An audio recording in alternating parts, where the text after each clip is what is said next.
गणेश जी प्रथम पूज्य क्यों बने आप सब जानते हैं। एक बार भगवान शिव कार्तिकेय जी से और भगवान गणेश जी से बोले कि जाओ पृथ्वी की परिक्रमा करके आओ। जो सबसे पहले पृथ्वी की परिक्रमा लगाएगा वह प्रथम पूज्य कहलाएगा। कार्तिकेय जी का वाहन तो मयूर था, मोर पर बैठकर फुर्र से उड़ गए। पर गणेश जी का वाहन क्या है? जोर से चूहा, मूषक। गणेश जी का वाहन है चूहा। तो गणेश जी धीरे धीरे चले। अब गणेश जी जब चले तो गणेश जी सोचे कि मैं पूरी पृथ्वी की परिक्रमा कैसे लगाऊं। बोले संपूर्ण विश्व माता पिता में समाया है, क्योंकि माता पिता में हम समाये थे। माता पिता से ही ये संसार प्रकट होता है। इस संसार में कोई भी हो, बिना माँ बाप के संसार में आने की इजाजत नहीं है। भगवान ही क्यों ना हो, उनको भी माता पिता का आश्रय लेना पड़ा। देवकी वसुदेव, कौशल्या, दशरथ जी। इस संसार में ऐसा कोई नहीं है जो भगवान भी माँ बाप के बिना आए।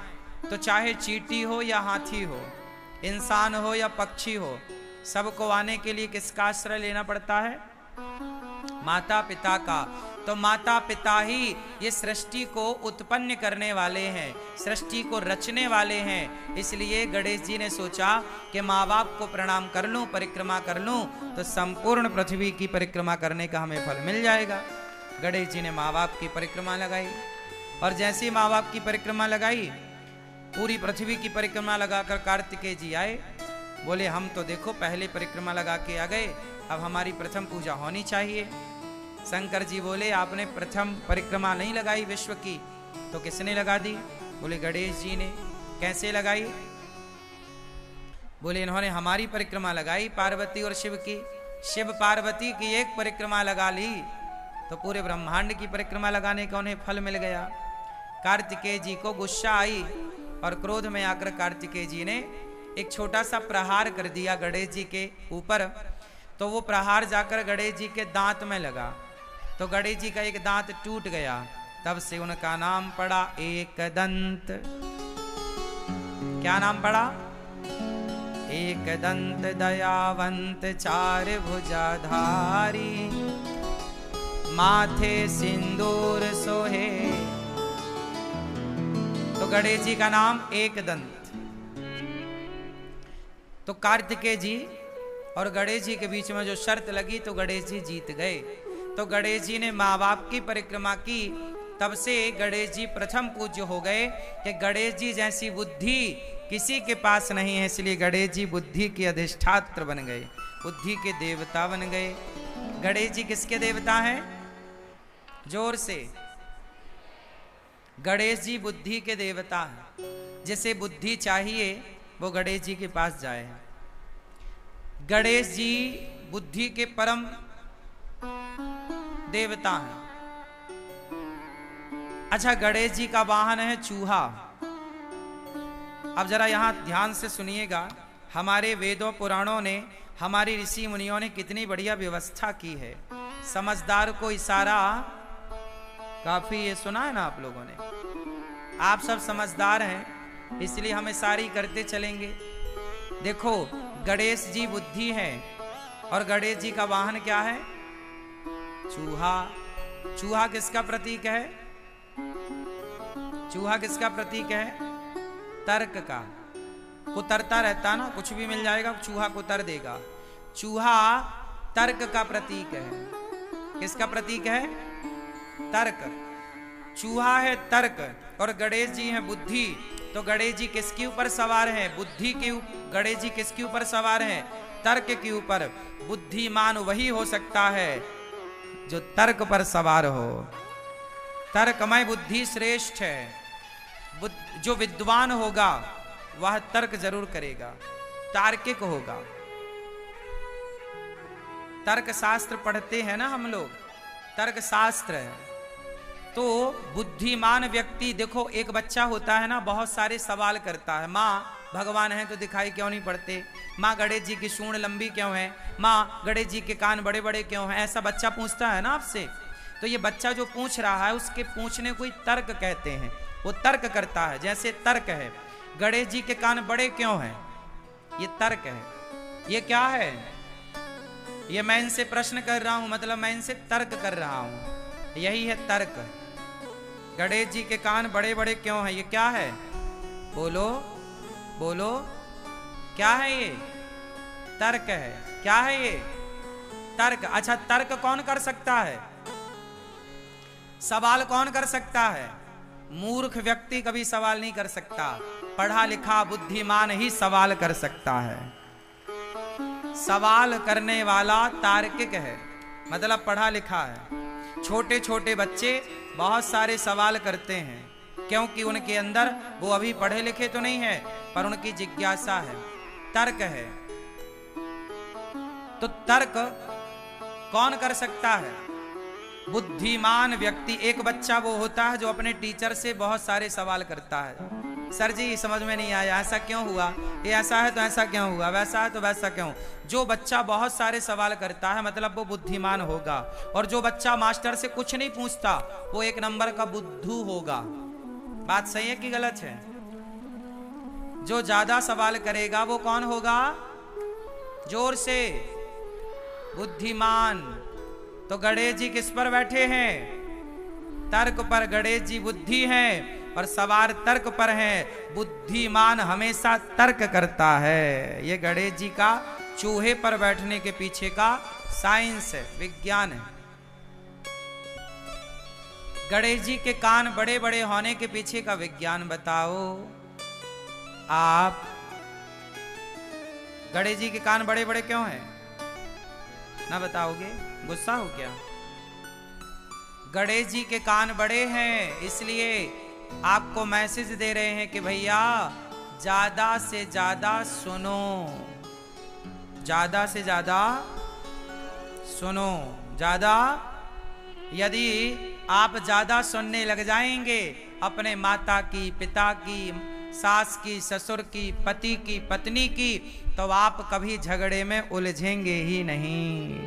जो ज्यादा सुनता है वो झगड़े में नहीं उलझता।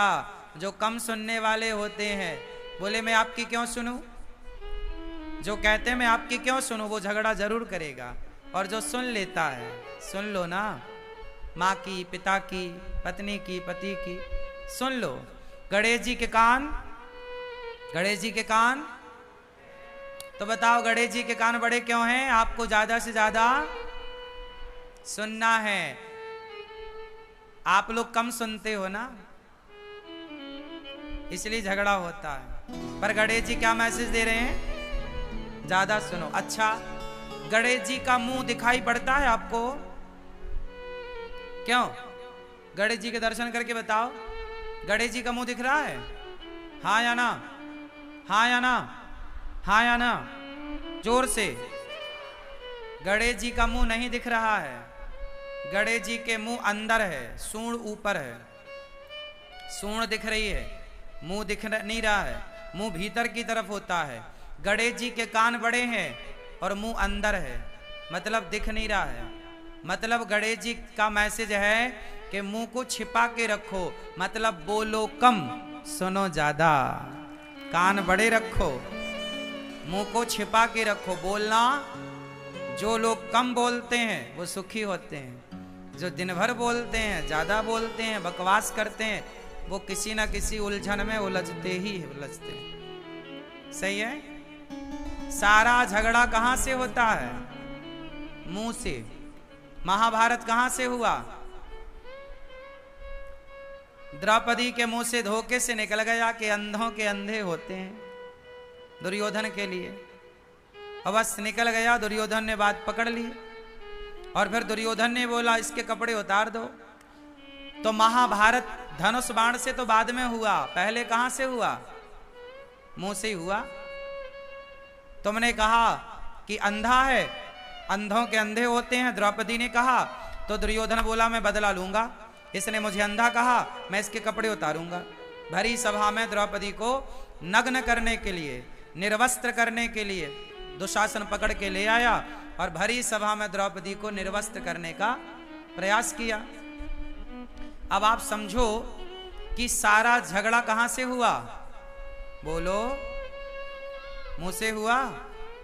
इसलिए कहता हूं गणेश जी की तरह मुंह को छिपा के रखो, मतलब कम बोलो, कानों को थोड़ा बड़ा करो ताकि ज्यादा से ज्यादा आपको सुनने का अभ्यास हो। ज्यादा सुनो, कम बोलो। चलो, गणेश जी का पेट बड़ा है, बताओ क्यों? आप बताओ, गणेश जी का पेट बड़ा क्यों है? बताओ मेरी माँ। ज्यादा खाते हैं? नहीं, गणेश जी ज्यादा नहीं खाते। गणेश जी एकदम फिट हैं, पर पेट बड़ा के पीछे एक मैसेज है। गणेश जी का पेट बड़ा इसलिए है, समाज को समझाना चाहते हैं कि भैया परिवार की बातों को पेट में ही रखा करो, पचा लिया करो, परिवार की बातों को बाहर ना उगला करो। आप लोग जरा घर में झंझट होती है ना तो जाके पड़ोसन के घर रो लेती हो, सास ने ऐसा कह दिया, फलाने ने ऐसा कह दिया। आपके पेट में कुछ भी ठहरता नहीं है, सब उगल देती हो या उगल देते हो। इससे क्या होता है? संत जन कहते हैं, अपने, एक दोहा बोल रहा हूं, फिर आप अर्थ बोलना, हमें उसका अर्थ नहीं आता, आप लोगों से जानेंगे आज। अपने अपने घरन का दुख ना कहियो रोई, सुन इठले हैं लोग सब, बांट न ले हैं कोई। अपने अपने घरन का दुख ना कहियो रोई, सुन इठले हैं लोग सब, बांट न ले हैं खोए। आप सब अपने घर का दुख किसी से मत कहो, क्योंकि दुनिया सुनती है आपके संग रो रो कर, और आपका दुख रो रो कर दुनिया सुन लेगी। आपके जाने के बाद हंस हंस कर लोग बताते हैं कि देखो इसके घर ऐसा हो गया, इसका पति ऐसा है, इसकी पत्नी ऐसी है, इसका परिवार ऐसा है, इसका बेटा ऐसा है। इसलिए अपने घर की बातें कभी कितना भी अपना हो मत बताओ, पचाओ। इसलिए गणेश जी का पेट बड़ा, कुछ बातें पेट में, हर चीज बताने की नहीं। समझ में आई क्या? बोलो हाँ कि ना। बैठ जाओ अब मेरी माँ अच्छे से। अच्छा, गणेश जी खाते क्या हैं ज्यादा? जोर से क्या? लड़ुअन को भोग लगे। काय का भोग लगे? गणेश जी लड्डू खाते हैं, और हम भारत के लोग भी लड्डू खाते हैं। हम सनातनी लोग ना लड्डू ज्यादा खाते हैं। हमारे यहाँ मकर संक्रांति आती है तो लड्डू बनते हैं, गणेश उत्सव आता है तो मोदक बनते हैं। महाराष्ट्र में मोदक एक प्रकार का लड्डू ही होता है, पर लड्डू की बड़ी परंपरा है हमारे भारत में। क्यों? भारत में अनेक क्षेत्र में अनेक प्रकार के लड्डू बनाए जाते हैं। बेसन के लड्डू, तिल के लड्डू, है ना, और ना जाने किस किस के लड्डू आप सब बनाती होंगी मेरी माँ, और लोग खाते भी होंगे। अनेक अनेक लड्डू हम सब बना के खाते हैं। मोतीचूर के लड्डू, हाँ या ना, राजगिर के लड्डू, फला फला फला खूब सारे लड्डू। गणेश जी को लड्डू बड़ा पसंद है। क्यों? मैसेज क्या है लड्डू के पीछे? आप लोग लड्डू के पीछे का मैसेज समझिए, विज्ञान समझिए। लड्डू बनता है बहुत सारे दानों को जोड़कर। जैसे तिल का लड्डू बनाना है तो ढेर सारी तिल लेनी पड़ेगी और सारे तिल के दाने को जोड़ना पड़ेगा। जब जोड़ के एक कर दोगे तो लड्डू तैयार। एक दाने को दूसरे दाने से जोड़ा जाता है। बोलो हाँ। दाने को दाने से जोड़ दो, लड्डू तैयार। यही है लड्डू। कि जैसे एक दाने को दूसरे दाने से अनेक दानों को जोड़कर एक कर दिया जाए, उसी प्रकार परिवार में 10 लोग हो या 20 लोग हो, गांव में 50 लोग हो या 1000 लोग हो, लड्डू की तरह संगठित होना चाहिए। लड्डू की तरह बोलो। जैसे लड्डू बहुत सारे दानों को जोड़कर एक होता है, ऐसे आपको एक रहना चाहिए। यदि आप सनातनी एक होते तो हमारा भारत कभी गुलाम ना होता। गुलाम हुआ ही इसलिए कि तुम विभाजित हो गए, जातवाद में बट गए, ऊंच नीच में बट गए, छोटे बड़े में बट गए, अमीरी गरीबी में बट गए। यदि बटे ना होते तो क्या मजाल मुगलों की और अंग्रेजों की कि तुम्हारे देश पर आक्रमण करते और जीतते। आते, चलो आते तो तुम संगठित होते तो पछाड़ देते, पर तुम हार गए क्योंकि तुम बिखर गए। लड्डू यदि बिखर गया, दाने दाने अलग हो गए, तो वो लड्डू कहां रहा? लड्डू तो तब तक है जब तक वो एक है, जुड़ा है, संगठित है। बस यही है।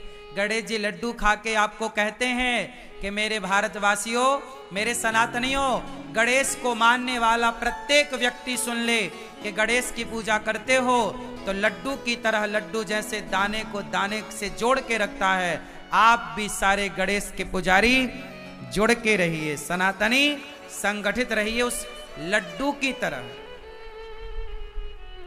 और लड्डू में मिठास भी होती है। संगठित तो रहना है, पर आपस के रिश्तों में मिठास हो। क्या हो? रिश्तों में क्या हो? परिवार संगठित रहे लड्डू की तरह, और मिठास, मीठे मिठास से भरा रहे।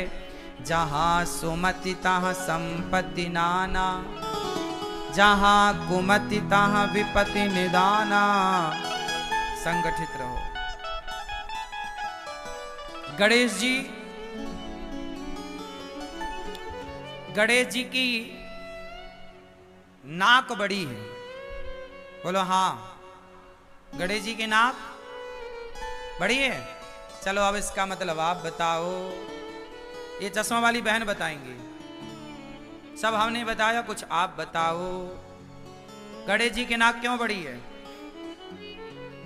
बैठे बैठे बताओ। नहीं पता? क्यों? आप बताओ। नहीं बताओगे ना? कुछ कसम खा के आए हो कुछ नहीं बताऊंगा, है ना? गणेश जी की नाक बड़ी है। समाज में कुछ ऐसा काम करो अपनी बुद्धिमत्ता से, आप समाज में इतने बड़े पद, बड़े नाम तक पहुंचो कि समाज में आपके सम्मान की नाक बड़ी हो। कभी नाक ना कटा लेना, कोई ऐसा गलत काम ना कर लेना कि आपकी नाक कट जाए। नाक बड़ी होनी चाहिए, मतलब आपका समाज में सम्मान होना चाहिए। आजकल के लोग सम्मान की परवाह नहीं करते और गलत काम कर लेते हैं, बाद में भले उनकी नाक कट जाए। अब देखो ना, बहुत सारे लोग हैं जो गलत काम कर रहे हैं, उन्हें जरा भी डर नहीं कि हमारे गलत काम से हमारे माँ बाप की छवि का क्या होगा, हमारे माँ बाप की नाक का क्या होगा, हमारे माँ बाप की इज्जत का क्या होगा। जब आप कोई भी अच्छा काम करते हो तो आपके माँ बाप का नाम बढ़ता है। जब कोई भी आप अच्छा कार्य करते हो तो आपके गांव का, आपके समाज का, आपके देश का नाम आपसे गौरवान्वित होता है। बोलो हाँ। और जब आप कोई भी गलत काम करते हो तो आपके माँ बाप की नाक कट जाती है। बोलो हाँ। तो गणेश जी की नाक बड़ी है कि भैया नाक बड़ी करना है, नाक कटाना नहीं है। सम्मान कमाना है, इज्जत कमानी है, नाक कटानी नहीं।